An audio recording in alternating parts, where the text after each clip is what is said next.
اللهم صل على سيدنا محمد يا رب صل وسلم دائما ابدا على حبيبي.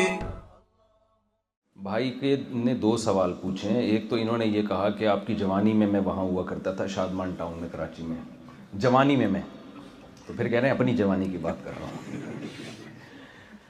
اچھا, انہوں نے دو سوال پوچھے ہیں. ایک تو مسلمان کہ یہ ادھر ہی رکھ دیں, میں تھوڑا تھوڑا پیتا رہتا ہوں.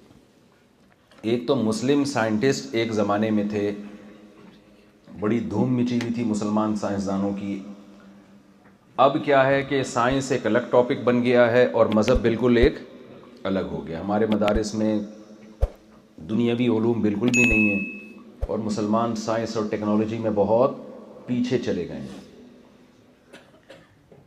تو دیکھیں, یہ بات گوروں نے لکھی ہے کہ اگر مسلم سائنٹسٹ نہ ہوتے تو آج سائنس جس ترقی پہ پہنچی ہوئی ہے ہمیں یہاں تک پہنچنے میں کم سے کم مزید 500 سال لگتے. مسلمان سائنسدانوں نے 500 سال کا فاصلہ کم کر دیا ہے اور گوروں نے اس کی وجہ بھی بیان کی ہے. میں نے ایک یونیورسٹی میں پوری گوروں کی کتابوں کے حوالوں سے یہ بیان کیا تھا. گوروں نے اس کی وجہ بھی بیان کی ہے. اچھا, آپ کے پاس ٹائم کتنا ہے مجھے یہ بتائیں. 1.25 گھنٹے تک ہے, یعنی کہ اسپیڈ میں تو نہیں ہے نا آپ لوگ؟ جتنی بچوں کی اسپیڈ ہے یہاں پیدا کرنے کی اس سے زیادہ اسپیڈ میں تو نہیں ہے نا ابھی آپ. تو جو مسلم سائنسدان تھے وہ وجہ کیا تھی کہ جب اسلام دنیا میں آیا تو سائنسی ترقی کیوں ہوئی ہے, وہ وجہ میں بیان کرتا ہوں اور پھر بتاؤں گا آج کل یہ والی وجہ مارکیٹ سے شارٹ چل رہی ہے. اس لیے مسلمان کہاں رہ گئے؟ پیچھے رہ گئے, کیونکہ مذہب کا ایک پہلو سامنے آیا, دوسرا پہلو وہ ختم ہو گیا. ختم کیوں ہوا وہ بھی میں تھوڑی سی روشنی ڈالوں گا اس پہ. گوروں نے یہ بات لکھی, انگریزوں نے یہ بات لکھی ہے کہ اسلام جب دنیا میں آیا تو عقل کا دور تھا ہی نہیں, مذہبی اجارہ داری تھی دنیا پہ. جو آتش پرست لوگ تھے ان کے مذہبی رہنماؤں نے اپنے کچھ فلسفے لوگوں پہ ٹھونسے ہوئے تھے.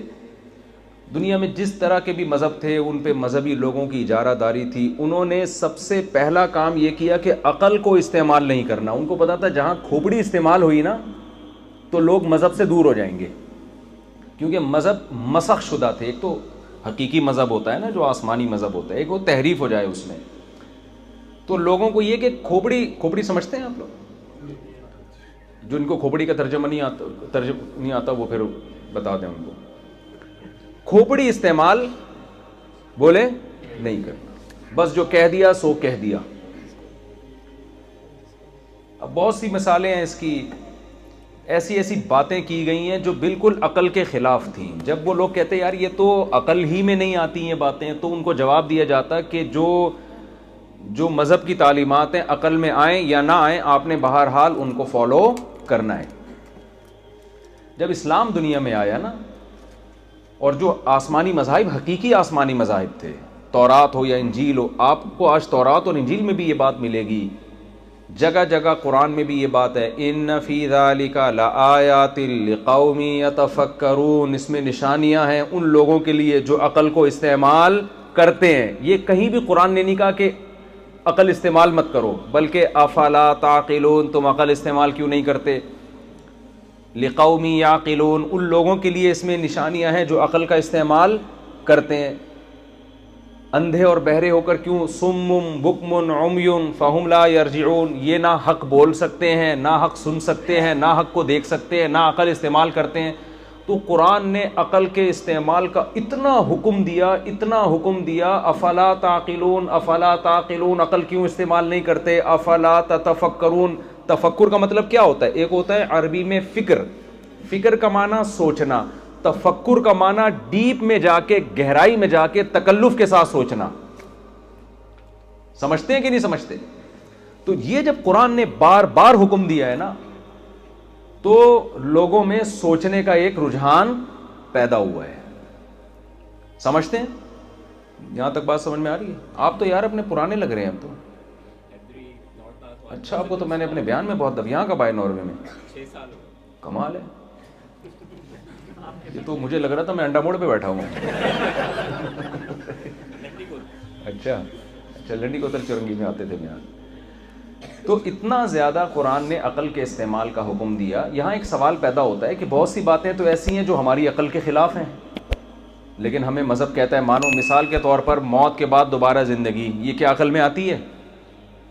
قبر کا عذاب ہے, قبر میں ثواب ملتا ہے, قبر میں سوال و جواب ہوتے ہیں. عقل تو کہتی ہے جب آپ قبر کھول کے دیکھتے ہیں تو وہاں تو نہ کوئی فرشتہ نظر آئے گا, نہ کوئی عذاب نظر آئے گا, نہ کوئی ثواب نظر آئے گا, نہ ہمیں جنت نظر آ رہی ہے. کوئی لیب میں کوئی جنت آج تک دریافت ہوئی ہے؟ کس کے آسمانوں پہ سیارے چھوڑے گئے ہوں تو انہوں نے کہا یار ہمیں حوریں ٹہلتی ہوئی نظر آئی تھی مریخ پہ, کہیں دیکھا آپ نے؟ تو یہاں بھی ایک سوال پیدا ہوتا ہے کہ ایک طرف تو قرآن بار بار کہہ رہے عقل استعمال کرو, عقل والوں کے لیے نشانیاں ہیں, دوسری طرف قرآن معاذ اللہ خود عقل کے خلاف بہت سی باتیں کر رہا ہے جو ہماری عقل میں بالکل بھی نہیں آتی. اس کانسیپٹ کو کلیئر کرنے کی ضرورت ہے. دیکھو ایک ہوتا ہے عقل کے خلاف چلنا, ایک ہے عقل سے اوپر کی باتیں کرنا. دونوں میں زمین اور آسمان کا فرق ہے. عقل کے خلاف کیا ہے؟ کوئی شخص یہ کہتا ہے 2 اور 2 5 ہوتے ہیں, یہ عقل سے اوپر کی باتیں نہیں ہیں, یہ عقل کے اگینسٹ ہیں. عقل فوراً فیصلہ کرے گی بھائی یہ بات نہ ماننے والی ہے. 2 کو 2 میں جب بھی پلس کریں گے تو جواب کیا آئے گا؟ 4 آئے گا. لیکن کچھ باتیں ایسی ہیں جو آپ کی مینٹل لیول سے اوپر کی ہیں. مثال کے طور پر ایک شخص کہتا ہے 385 کو 248 سے 3 دفعہ ضرب دیا جائے تو جواب 6395, کچھ بھی بتا دیتا ہے, وہ آتا ہے.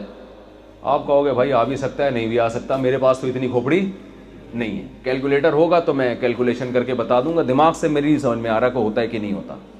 تو ایک عام آدمی جس کو میتھمیٹکس میں بہت زیادہ مہارت نہ ہو, اس کو جب یہ کیلکولیشن کر کے بتایا جائے گا کہ یہ رزلٹ آتا ہے تو وہ نہ اس کو صحیح کہے گا نہ اس کو غلط کہے گا, وہ کہے گا یہ میرے مینٹل لیول سے اوپر کی چیز ہے.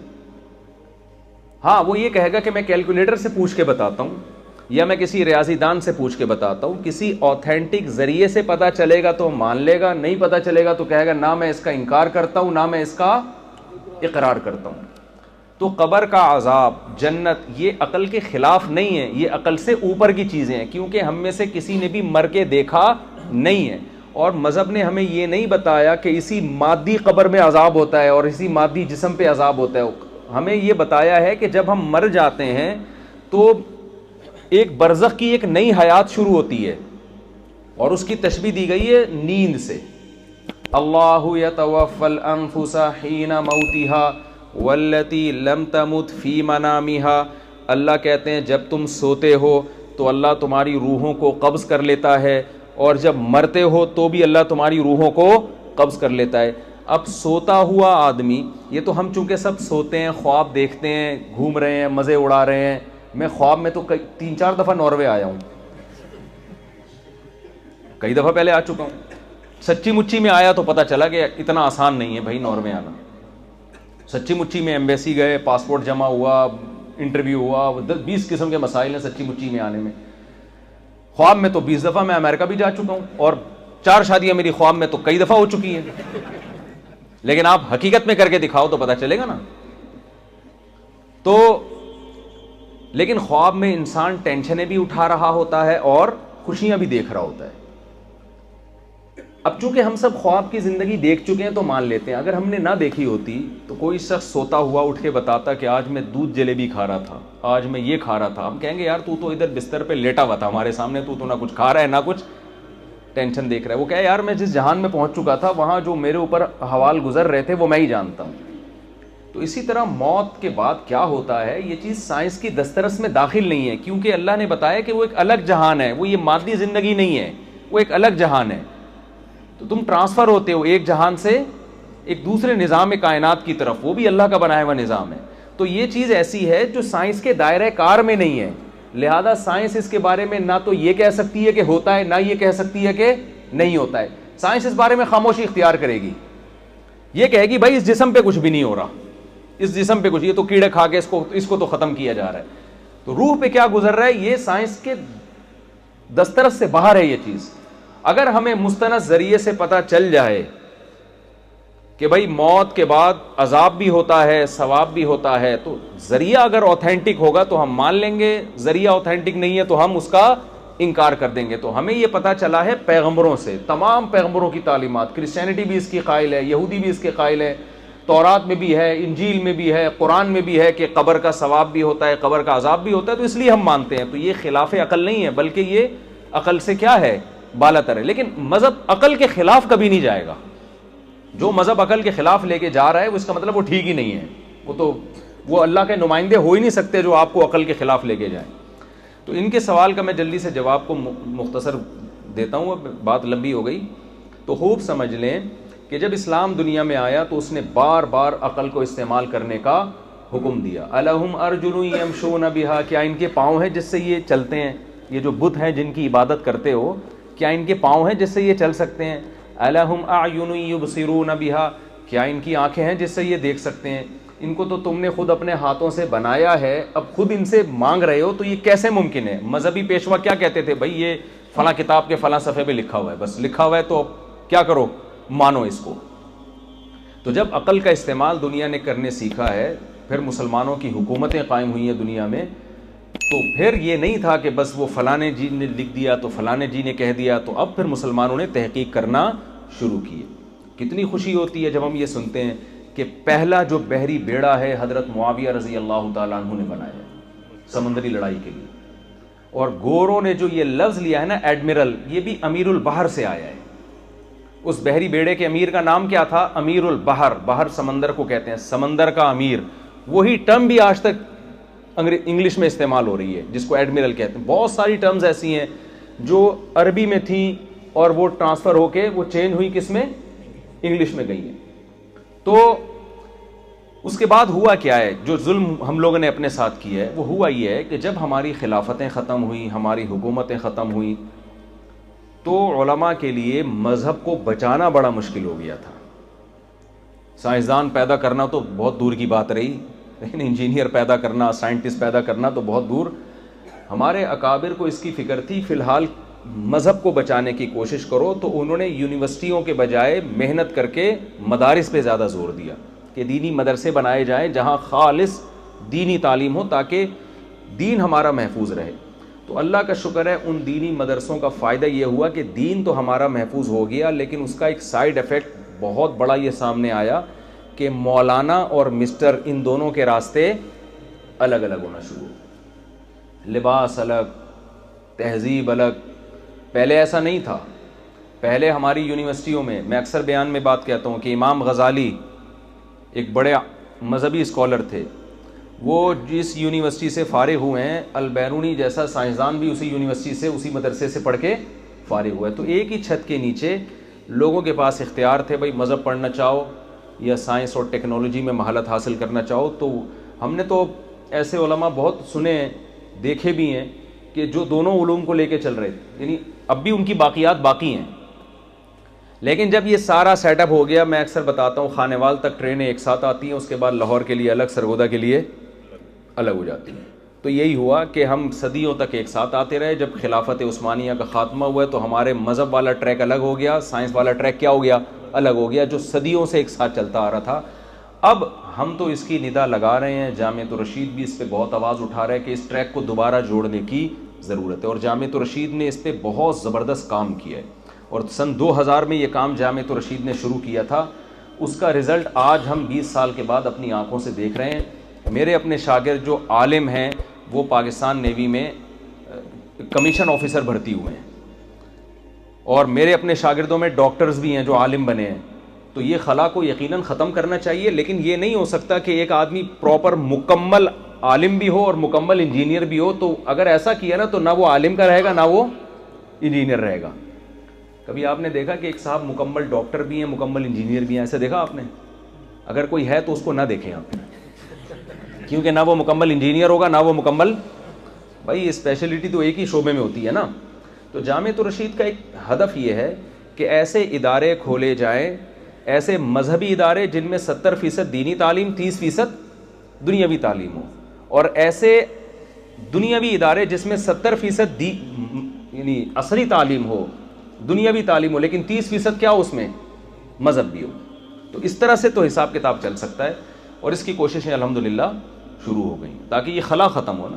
دیکھو یوسف علیہ السلام جو تھے مصر میں جو بادشاہ بنے ہیں، تو ان کو اللہ نے دین کے ساتھ دنیا کا علم بھی دیا تھا۔